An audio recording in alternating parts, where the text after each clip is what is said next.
Tempo. História vivida, concretizada no hoje, projetada no amanhã.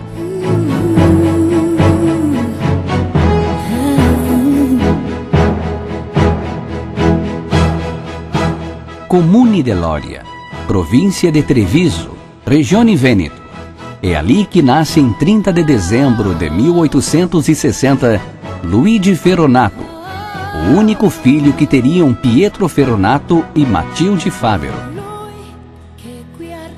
Irrequieto e sonhador, o jovem Luigi encontrou em Justina Perisolo, nascida em 17 de maio de 1858 e filha de José Perisolo e Domingas Premier, a sua amada, casando-se com ela em San Zenono de Glieseline em 16 de março de 1881. Tempos depois, juntou a esposa, os dois filhos pequenos, Antônio e Pietro, e a mãe já viúva, e partiu para a sonhada América.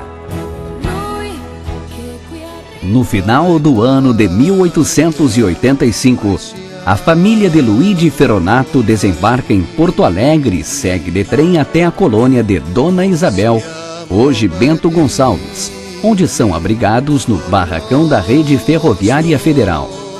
Provavelmente, neste período, é que nasce o terceiro filho, Giuseppe José, registrado na Mitra de Caxias do Sul como nascido em Garibaldi aos 8 de julho de 1886. Passado um mês, a família toma rumo de Alfredo Chaves numa caminhada de 40 quilômetros, alojando-se no Barracão dos Imigrantes. Tempos depois, Luigi toma posse da colônia 60, enquanto que sua mãe Matilde recebe metade da colônia 59. Ambas na linha Barão do Triunfo em São Roque. Há muito a fazer. A propaganda que dizia que iriam encontrar "i salame picar sulle piante" era enganosa. Mas a decepção não impede que a família Ferronato se lance à construção de seu novo mundo, sabendo que estavam sozinhos, que deles dependiam o sucesso ou a derrota na nova terra. Assim, improvisam ferramentas, juntam a coragem e a vontade de vencer, desmatam e plantam. Assim como Luigi, os demais imigrantes tinham a certeza de que, para quem nada tinha na Itália, a terra que ali estava era um tesouro a ser descoberto. Desta certeza e da união e trabalho, consolidaram-se as amizades entre eles, que se tornaram uma grande família, apoiando-se, visitando-se e legando a bela tradição dos filós. Na união e amizade, encontraram a força para vencer e fazer da nova terra a sua piccola Itália. Surgem as primeiras colheitas. Aumenta a alegria, também pelo fato de que tudo é só deles.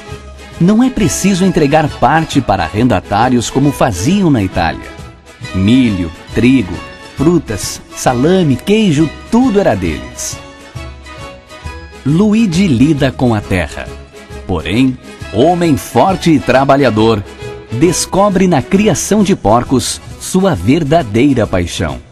Dedica-se ao máximo no cuidado dos animais, alimentando-os, tratando-os com extremo cuidado, tanto que quando eles dormiam, ninguém podia fazer barulho para não acordá-los, senão Luigi ficava realmente zangado. Seu maior orgulho era afirmar que seus animais eram os melhores que chegavam ao matadouro, localizado no então Monte Vêneto, hoje Cotiporã. No fazer a América, o tempo segue seu curso. Rompe os anos, tudo transforma, tudo consome. No entanto, as marcas deixadas por Luigi Ferronato ainda persistem, marcando seu tempo vivido num legado às gerações que o sucederam. Me lavei a mão, abundei dentro de casa, me secar as mãos. E o nono vinha aqui e dizia: "Tu lavou os pés aqui", eu me lavo também. Se lavava os pés, o nono e o tio também aqui. Seu trabalho, o capricho com que construiu o cenário de sua nova terra se estende no hoje, logo ali, na mesma terra que ele adotou, Sua casa, as pontes, as pedras e os pequenos detalhes que faziam seu dia a dia. As taipas de pedra e as escadarias, e ainda a capela de madeira dedicada a Nossa Senhora do Carmo, apontando para o alto a sua fé. Tudo ele construiu com suas mãos, herança inestimável. Essa laranjeira, e juntamente com a imagem da Nossa Senhora, são dois símbolos da persistência do pessoal que veio por esse lado. Essa laranjeira, passaram os anos, secou, rebrotou, mas ainda continua em pé. E aquela imagem de Nossa Senhora que está ali na sala, na cozinha antiga, que foi deixada pelos Ferronatos aqui, eu não sei se ela veio da Itália ou se alguém a esculpiu aqui, mas também é um marco da fé que eles deixaram aqui.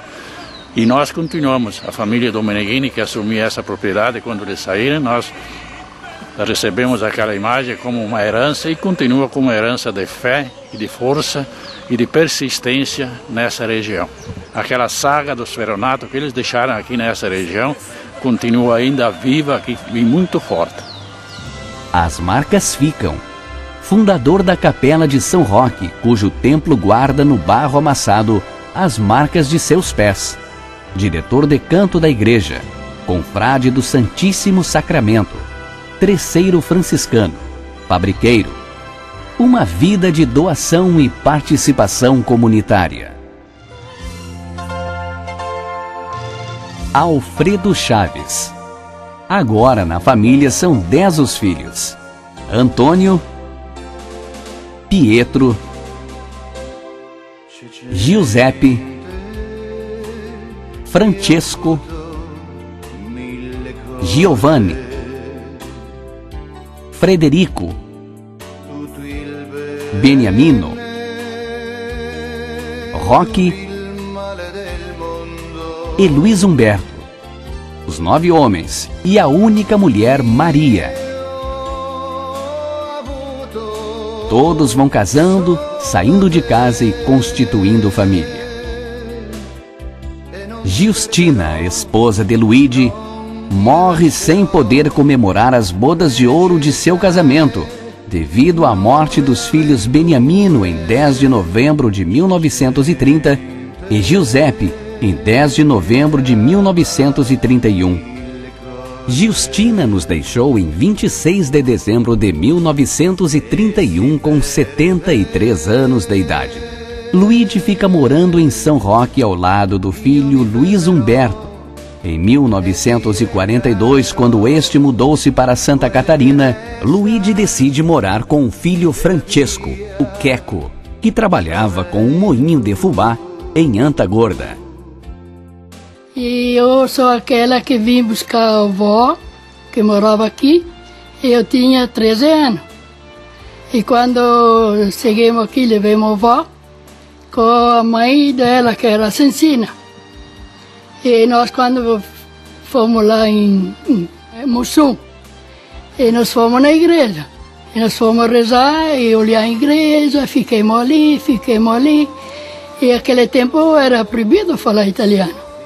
E de lá, Antagorda, ele foi morar com a Cecina e o Kiko. Então, de noite, ele dormia lá. E nós era 4 famílias, tudo 4 irmãos. Você tinha 2 moinhos, e você tinha porco, você tinha oficina.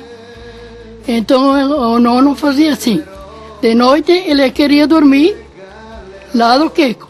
E de meio-dia lá do Rico, depois era o João, e depois era o Benjamin, que era meu pai. Aos 84 anos de idade, Luigi continuava forte, com boa saúde e realizando várias tarefas. E um dia o que aconteceu?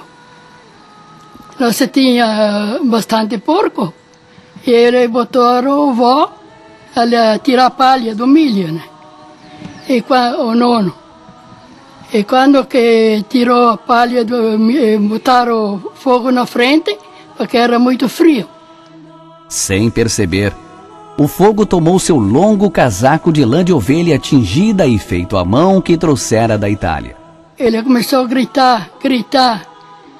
Ele disse: Gratici, venha me buscar fogo. na ânsia de apagar o fogo e não conseguindo, saiu do paiol, tropeçou e caiu na escada, batendo com a cabeça no chão. Foi socorrido, mas as queimaduras profundas o levaram a ter uma peritonite que causou sua morte. Era o dia 7 de setembro de 1944. Luigi havia vivido 58 dos seus 84 anos no Brasil. Os filhos de Luigi e Justina espalharam-se pelo Rio Grande do Sul e também em Santa Catarina. Os filhos Antônio e Pietro na linha 11, em Nova Bassano.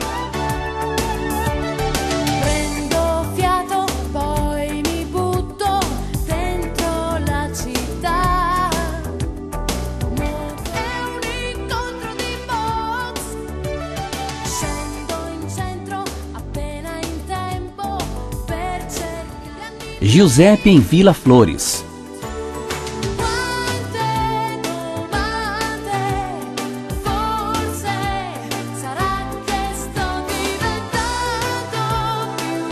Francesco, Giovanni, Frederico e Beniamino em Antagorda.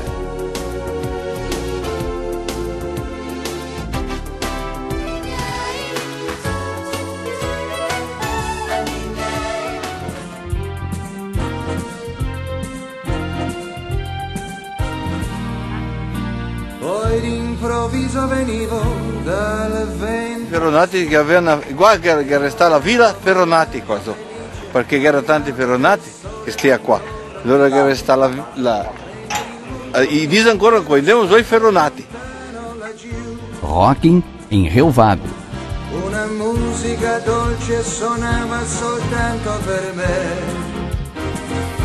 Luiz Humberto e Maria entre São Roque e Água Doce. Muitas idas a 13 Tilhas.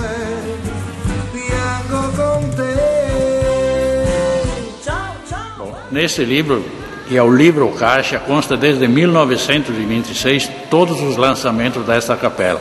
E neste livro consta que o Sr. Luiz Ferronato Filho, conhecido como Gigetto Brota, que ele era sacristão nessa capela e ele recebia pelos serviços prestados nessa capela.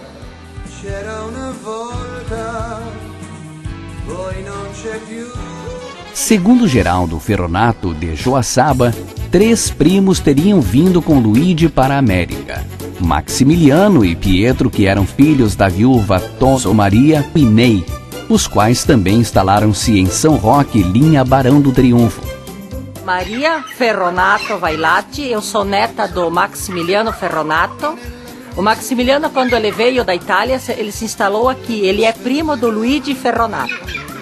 Existe realmente o registro da presença de Ney Ferronato em São Roque, pai do Angelim Del Ney, cujos descendentes ainda estão na comunidade.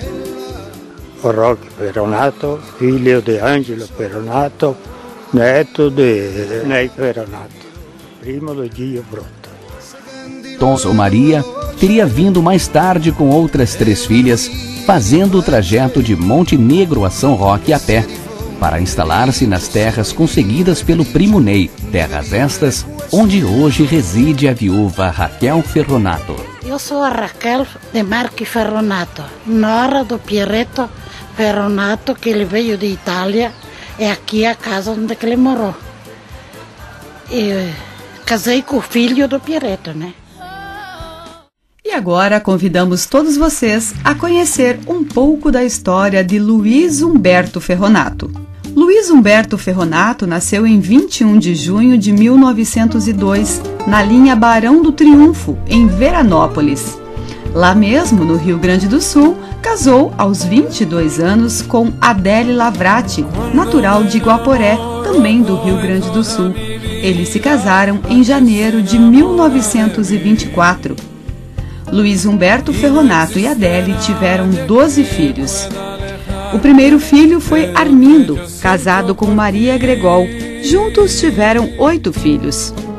O segundo filho, Aldino, casou-se com Inês Faquim e tiveram 8 filhos. Danilo casou com Maria Dengo e juntos tiveram 7 filhos. João, Hilário e Benjamim, que eram surdos-mudos, não tiveram filhos. Terezinha, que casou-se com Armando Comunello, teve 4 filhos. Gema teve um filho, Nelson Pedro. Ludovico casou com Dirley Zanata e teve 5 filhos. Italvino, casado com Hilda Balestrin, teve 4 filhos. Hildo casou-se com Sebila Botim e juntos tiveram 5 filhos. Nelson faleceu aos 7 anos. Em função de terem pouca terra no Rio Grande do Sul, compraram 15 colônias em 13 Ilhas, terras de primeira qualidade, para o Luiz Humberto, Pedro e Antônio Ferronato e também João Barbieri, o tio Nim. Ficaram mais tempo no Rio Grande do Sul e depois de anos apareceu uma gleba de 4 colônias em Água Doce. Depois de anos, resolveram conhecer as terras adquiridas. Vieram de ônibus de Alfredo Chaves até Erechim.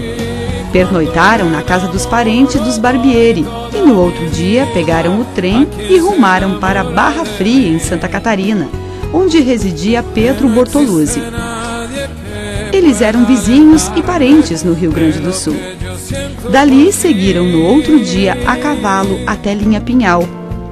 No trajeto foram assaltados pelos jagunços que aterrorizavam os imigrantes e voltaram para o Rio Grande do Sul sem conhecer as terras.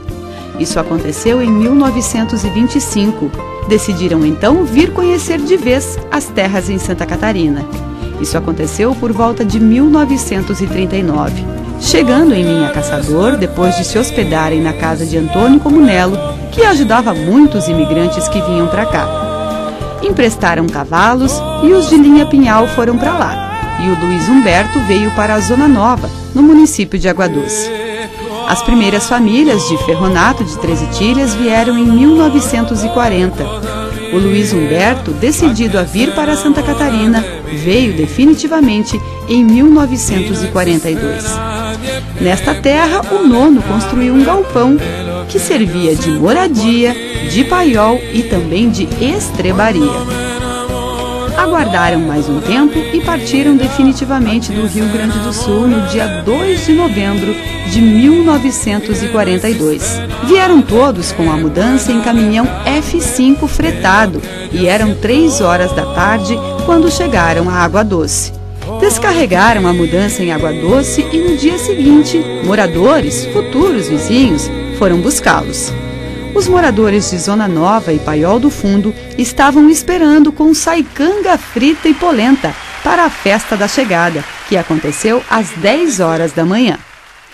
Trouxeram do Rio Grande do Sul roupas, ferramentas e poucos utensílios. Veio uma parte das pipas de vinho, essas não podiam faltar, de onde tiraram o fundo e encheram com as roupas de cama.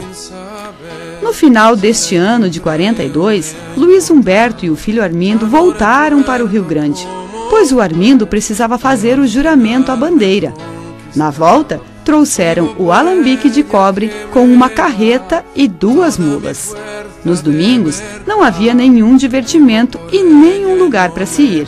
Então, eles pegavam a espingarda e iam caçar o alimento para a semana toda. Uma vez por mês tinha missa em Água Doce e todos iam. Como tinham poucos cavalos, os pais iam montados e os jovens iam a pé.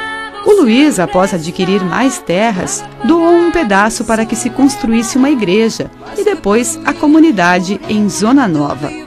As famílias eram muito religiosas e observavam os mandamentos católicos com muito rigor. Deus sempre esteve presente na família Ferronato, orientando e iluminando os caminhos a serem seguidos. Depois de 4 anos ao lado da escola, construíram uma bodega para passarem os domingos. Fizeram também uma cancha de bocha de terra para se divertirem. Rezavam o terço e depois ficavam na bodega que só tinha a cachaça. As crianças faziam seus brinquedos em casa. Depois de muito tempo, começou o jogo de futebol para a rapaziada, mas os velhos não queriam deixar que eles jogassem. Já os bailes eram feitos geralmente em paióis, com gaita de 8 baixos, violão e também pandeiro. Em Zona Nova, o Luiz Humberto foi o que plantou o primeiro parreiral para a produção de uva e do famoso vinho colonial. E quando faziam a colheita de uva, era uma verdadeira festa, reunindo toda a vizinhança e principalmente a família. A família de Luiz Humberto Ferronato sempre trabalhando unida, os negócios iam bem e começavam a construção de uma casa nova e de material. Demoraram quase 5 anos para terminá-la, pois eles mesmos faziam os tijolos com barro de banhado e toda a mão de obra era familiar. O bisavô Luíde, que ficou morando com seu filho Luiz Humberto na casa paterna no Rio Grande do Sul, também resolveu vir para Santa Catarina. Quando da morte de Luíde Ferronato em 1944, seus filhos em Santa Catarina somente receberam a notícia 2 dias após sua morte, por telegrama, que era o meio mais rápido na época. Adele faleceu em 3 de janeiro de 1969 e Luiz em 10 de dezembro de 1973, vítima de trombose. A saga do imigrante italiano Luigi Ferronato impulsionou também seus filhos e netos, que do Rio Grande do Sul vieram para Santa Catarina e construíram suas vidas, baseadas nos princípios religiosos de uma vida cristã e comunitária, repassando de geração em geração os valores éticos e morais de uma descendência abençoada por Deus. Perseverança, fé, amor, trabalho, alegria, ajuda mútua e solidariedade resumem parte da história da família Ferronato. Esta é a breve história de Luigi Ferronato e de Justina Perisot. A história de cada um de nós, seus descendentes. Construída com trabalho, suor e lágrimas, mas cimentada pela esperança e pelo amor à terra que os acolheu. Mário Quintana disse, certa vez, que o tempo não para e que só a saudade é que faz as coisas pararem no tempo. Hoje, a saudade nos fez parar, lembrar nosso legado e nos encontrarmos aqui. Que esta mesma saudade nos mova em frente, ajudando-nos a continuar escrevendo com orgulho, firmeza e fé a bela história iniciada por Luigi e Justina. Uma história que tem por título Família Ferronato.